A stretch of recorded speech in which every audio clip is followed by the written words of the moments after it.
प्रमोद प्रेमी का बर्थडे का गाना सुनेगा? सुनाओ सुनाओ रे बबुआ। 5 तारीख के बारे में बर्थडे हुआ, चल जाए पूरी खाए। लो सुन।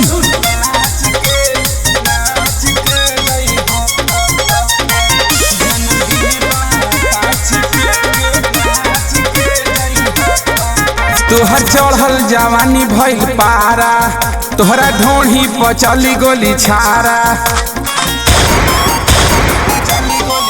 तोहर चढ़ल जवानी भइल पारा, तोहरा ढोढ़ी पर चली गोली छारा। एगो हमारो बयान गोरी थम जई हो, जन्मदिन बा 5 के आई है करे जाना के जई है। बर्थडे बा 5 के आई है करे जाना के जई है। आवे के परी कालिका स्टूडियो आरा।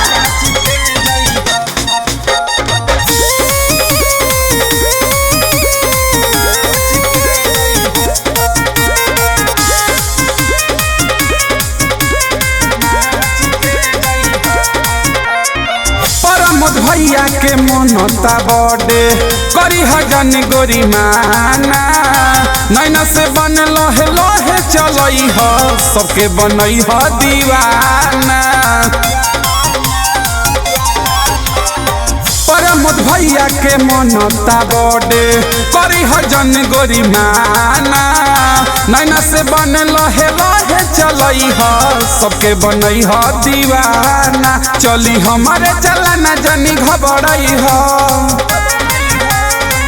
जन्मदिन बा 5 के आई है करे जाना के जई ह।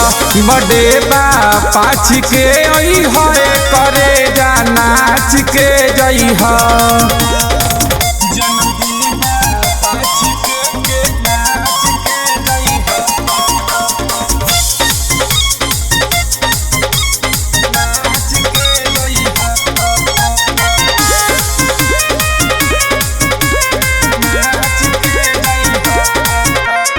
मनता बर्थडे सुनाए रानी भोजपुरी के शेर के।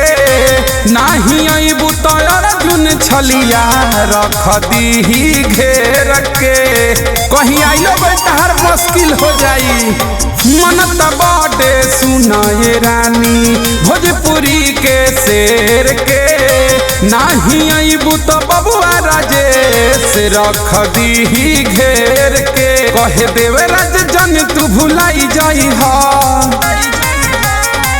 जन्मदिन बा 5 के आई है करे जाना के जई हो। बर्थडे बा 5 के आई है करे जाना के जई हो। आई हो आ लेके जई हो।